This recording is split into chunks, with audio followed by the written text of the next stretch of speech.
Eh, Cordial saludo, mi nombre es Carlos Rojas, hago parte del equipo de Elsevier en Colombia. Los acompañaré el día de hoy en este video tutorial para que veamos algunas de las características de Scopus y algunas de sus funcionalidades. ¿Listo? Cualquier duda, pregunta o inquietud que haya respecto al uso de esta plataforma, en pantalla tienen mi correo electrónico para que me contacten y resolvamos todas esas dudas que vayan surgiendo. ¿Listo? Entonces, vamos a ver únicamente esta diapositiva para entender un poquito más qué es Scopus. ¿Listo? En ella vamos a ver qué es y para qué sirve. Entonces, ¿qué es Scopus? Scopus es la mayor base de datos de resúmenes y citas de literatura científica revisada por pares en el mundo. Entonces, en ese enunciado que les acabo de decir, ya tenemos las dos primeras características de Scopus. La número uno es que es una plataforma 100% de resúmenes. En ella nunca vamos a encontrar documentos a texto completo. ¿Por qué en Scopus no vamos a encontrar documentos a texto completo? Son dos grandes razones. La primera, porque su objetivo es que todos, investigadores, docentes, estudiantes, en un solo sitio podamos rastrear, analizar y visualizar la investigación académica. Es decir, que podamos tener todo el panorama de lo que está sucediendo en investigación a nivel mundial en nuestro tema de interés. ¿Listo? Esa es la primera razón. La segunda razón por la cual Scopus no tiene texto completo es porque no todo su contenido es propio. El contenido que vamos a encontrar en esta plataforma pertenece a más de 5.000 editoriales. Entonces allí vamos a encontrar contenido de diferentes editores como Taylor & Francis, Springer, Wolters Kluwer, Kavi, bueno, diferentes editoriales que existen a nivel mundial. Por tanto, pues no tiene los derechos para mostrar información a texto completo. Entonces, esas son las dos grandes razones que Scopus tiene para no albergar texto completo. La otra característica que veíamos es que es una plataforma donde su contenido es revisado por pares. ¿Listo? Entonces, todo el contenido que está dentro de Scopus ha pasado un proceso de revisión, un proceso de selección, cuando hablamos de las revistas, porque son revistas indexadas. ¿Listo? Entonces, esas revistas que tiene Scopus son revistas que se les ha revisado su calidad y que tienen determinadas características. Entonces es muy importante tener en cuenta que al momento de estar ejecutando una búsqueda en Scopus, vamos a estar haciendo búsqueda de información relevante e importante en cada una de las áreas que nos implique, ya que es una plataforma multidisciplinar. Bien, entonces eso es lo que es Scopus. Igual aquí tenemos algunas otras características para lo que nos va a servir esta plataforma, como por ejemplo para rastrear la tendencia de una temática en investigación. También nos va a servir para buscar colaboración y coautoría a través de un análisis que nos va a hacer todo ese panorama y esa previsualización de lo que pasa a nivel mundial en investigación, nos lo va a dar Scopus. ¿Listo? Entonces vamos a ir a la parte práctica. ¿Listo? Importante, siempre que vayamos a ingresar a nuestras plataformas, estas multidisciplinares o las especializadas de cada una de sus facultades, vamos a seguir esta ruta. ¿Por qué es importante seguir esta ruta que les voy a mostrar a continuación? Porque uno, les va a dar acceso desde cualquier parte, desde que tengan conexión a internet, su casa, fuera de la ciudad, en cualquier parte van a poder ingresar. Y dos, les va a servir también para que la universidad se dé cuenta del uso que ustedes le están dando. ¿Listo? Si ustedes buscan en Google cualquiera de esas plataformas que usan, la universidad no se está dando cuenta del uso que le están dando. Entonces, puede que el próximo año ya no tengan esa plataforma o ese recurso porque, pues, ante los ojos de la universidad nadie la usó.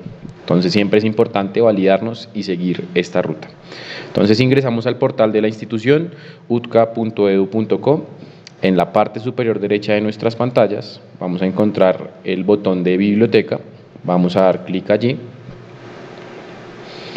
Después de haber dado clic allí, vamos a ir a la parte inferior donde están estos botones de color morado y vamos a ingresar al cuarto de ellos, que es el de los recursos electrónicos.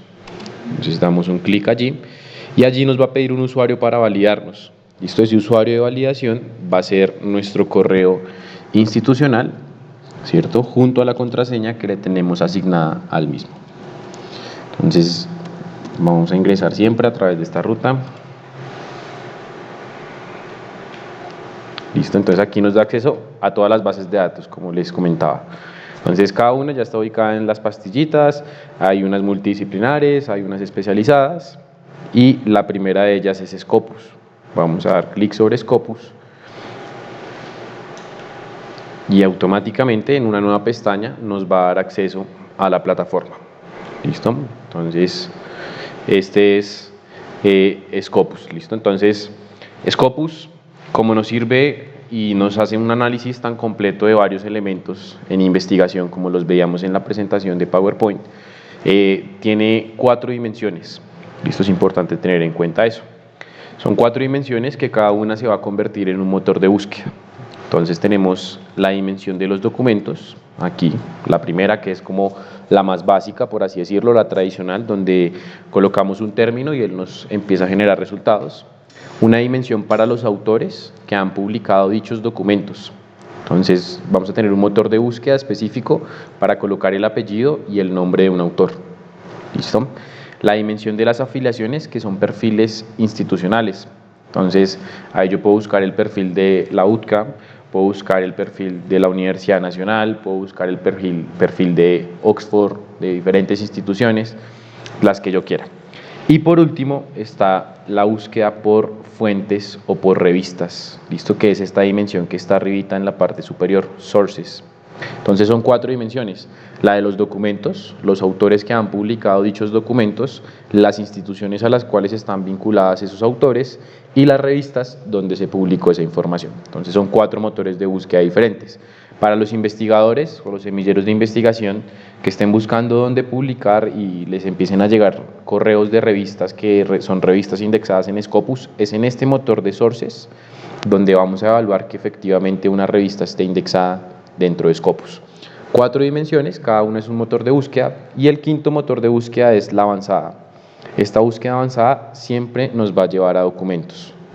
No importa lo que estemos trabajando, no importa lo que estemos buscando, siempre nos va a llevar a documentos, es decir, está amarrada a esta primera dimensión. Entonces es importante tener en cuenta Scopus, 4 dimensiones con 5 motores de búsqueda.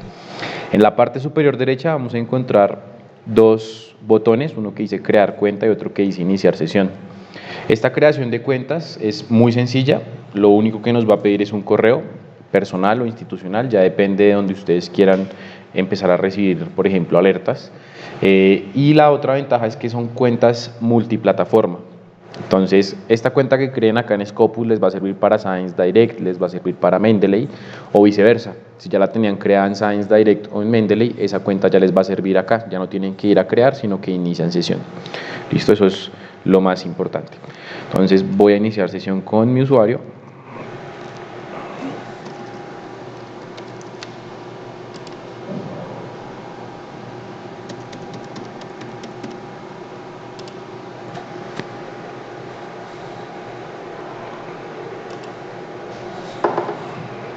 Listo, entonces ahí ya voy a empezar a administrar mis búsquedas que ya les voy a mostrar. Antes de empezar a hacer búsquedas, les tengo que mostrar unos tips que son muy importantes tenerlos en cuenta. ¿Listo? Entonces, el éxito del uso de la plataforma, ya sea para analizar información o ya sea para encontrar contenido, radica en una muy buena estrategia de búsqueda. Entonces vamos a ver algunos tips de búsqueda que podemos aplicar. El primero de ellos es el uso de las comillas. Vamos a usar las comillas para cerrar palabras, más de una palabra que me esté definiendo un único concepto. El ejemplo es inteligencia artificial. Inteligencia artificial es un único término, pero está compuesto por 2 palabras.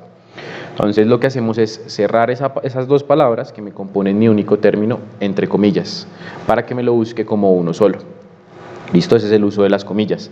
El siguiente, que es el corchete o las llaves, tiene una funcionalidad muy parecida: cerrarme más de una palabra que me esté definiendo un único concepto. La diferencia entre la comilla y la llave es que la comilla es exacta, perdón, la llave es exacta. ¿Listo? Entonces la comilla es laxa porque me va a recuperar el plural y el singular. Inteligencia artificial o inteligencias artificiales. Es más abierta.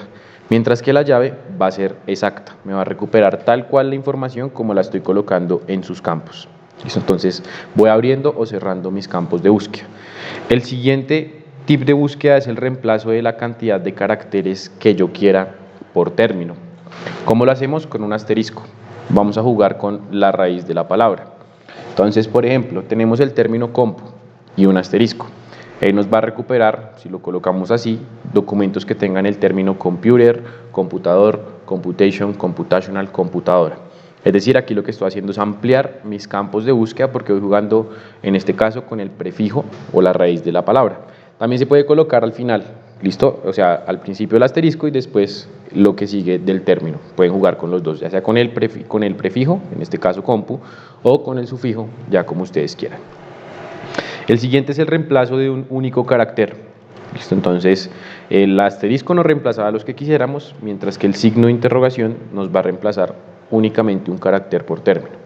Entonces le digo, reempláceme en el caso de mujer o mujeres en inglés, women, woman, reempláceme el signo de interrogación, que estaré supliendo la A y la E. Me está reemplazando un carácter. A él no le interesa cuál sea, si es una A, una E, una X, no importa. Él me está reemplazando un carácter por término, solamente un carácter. ¿Para qué nos va a servir también? Para cuando no sepamos cómo se escribe un término en inglés, por ejemplo, tooth, diente. Yo sé que se dice tooth, pero yo no sé cómo se escribe. Entonces eso suena como si fuera con T o como si fuera con D. Entonces, ¿qué vamos a hacer? Vamos a reemplazar el carácter que no tenemos claro, si es una T o una D, por el signo de interrogación. ¿Listo? Ese signo de interrogación me está reemplazando, a él no le interesa si es una T o una D, me reemplaza un carácter en ese espacio que le he colocado. Y por último, el uso de los tesauros. ¿Listo? De los tesauros o de los términos controlados. Es muy importante tenerlos en cuenta. El ejemplo es la yuca. Lo que nosotros conocemos coloquialmente como yuca, un investigador, un biólogo, un agrónomo en esa temática no la va a buscar como yuca, la va a buscar como manihot esculenta, que es el nombre técnico o biológico que tiene la yuca. Listo, entonces es importante tener en cuenta estos tips de búsqueda para aplicarlos en la plataforma. Entonces vamos a buscar sobre un tema que es la microbiota intestinal. Entonces, ¿qué hicimos? Vamos a cerrar el término. Entonces estamos aplicando el primer tip de búsqueda, microbiota intestinal. Listo, entonces primer tip de búsqueda aplicado. Vamos a dar clic sobre el más para agregar nuestro nuevo término y vamos a tener en cuenta que aquí no usamos preposiciones. Nunca al momento de hacer búsquedas de información en este tipo de fuentes usamos preposiciones. Vamos a buscar el desarrollo, la relación que existe entre la microbiota intestinal y la obesidad en niños. Listo, entonces microbiota intestinal y aquí vamos a aplicar el siguiente. Entonces listo, entonces obesity, listo, obesidad y por último niños. Listo, entonces aquí ¿qué vamos a hacer con el niños? Vamos a aplicar otro de los tips de búsqueda, que es el asterisco.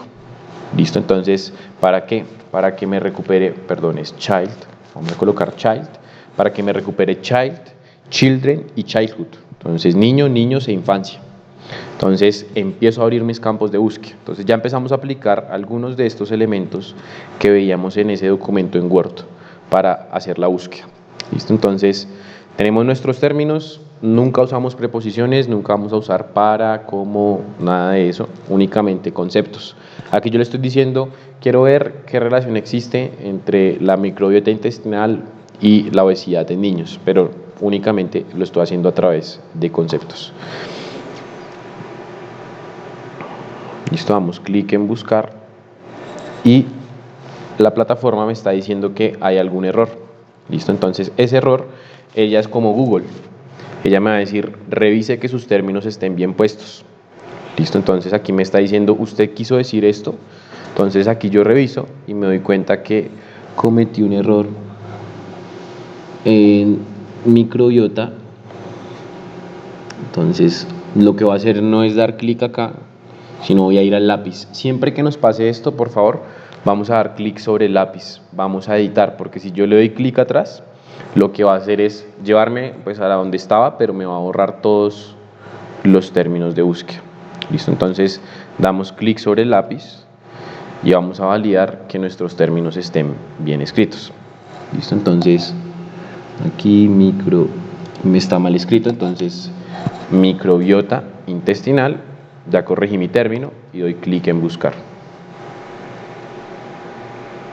Listo, entonces me genera un resultado. Entonces ahí pueden haber dos razones. La número 1 es que siga habiendo algún término mal escrito, o la número 2 es que sea un tema muy puntual. Entonces, ¿qué hacemos en esos casos? Damos clic otra vez en editar y vamos a abrir los campos de búsqueda. Listo, entonces, ¿cómo los abrimos? Aquí al lado vamos a decirle búsqueme en todos los campos. Listo, inicialmente me está buscando en el título, resumen o palabras clave. Aquí ya le dije búsqueme en todos los campos. Listo, entonces él ya me abre los campos de búsqueda.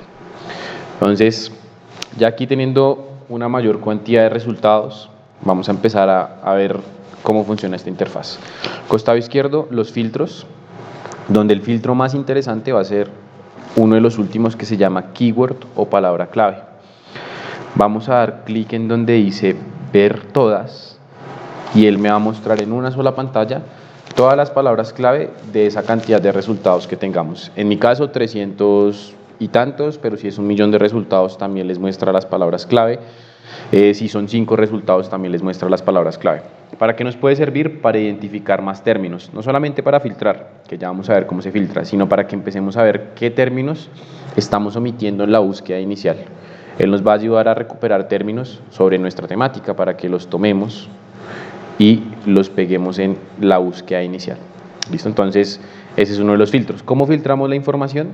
Es muy sencillo, únicamente aplicamos el filtro, ¿cierto? Este par de filtros y damos clic en limitar. Siempre el limit to va a ser para filtrar, él nos va a reducir la información. Entonces ya no son 300 los documentos, sino 371 los que tenemos. ¿Listo? Entonces, 171. ¿Listo? Entonces, ¿qué nos está haciendo Scopus? Nos está generando una ecuación de búsqueda, que esta ecuación de búsqueda ya es aplicable a cualquier fuente de información que estemos trabajando. Y además de eso, pues vamos a empezar a aprovechar las opciones personalizadas.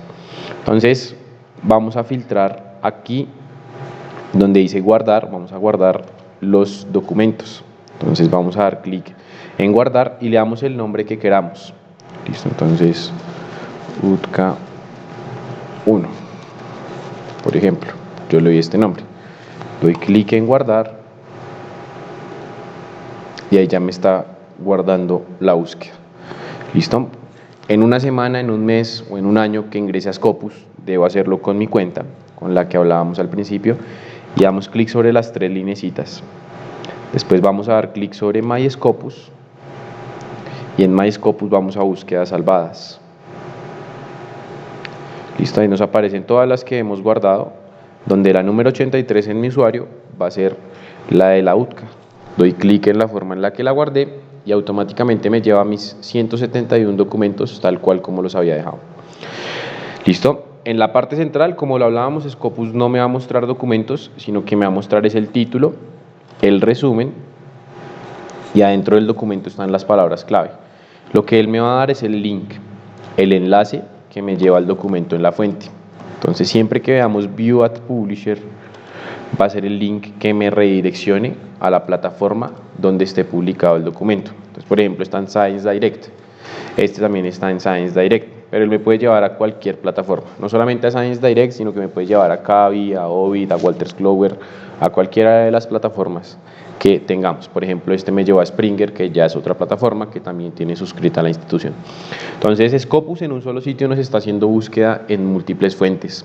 No nos da el documento, pero nos va a dar todo lo que es el abstract del mismo. Y por último, vamos a dar clic aquí donde dice analizar resultados de búsqueda y es allí donde hacemos ese análisis del panorama, donde podemos evaluar, por ejemplo, la tendencia de una temática. Entonces, este análisis de panorama es un análisis gráfico, donde él nos dice, vea, la tendencia de publicación de contenido en su temática es la siguiente.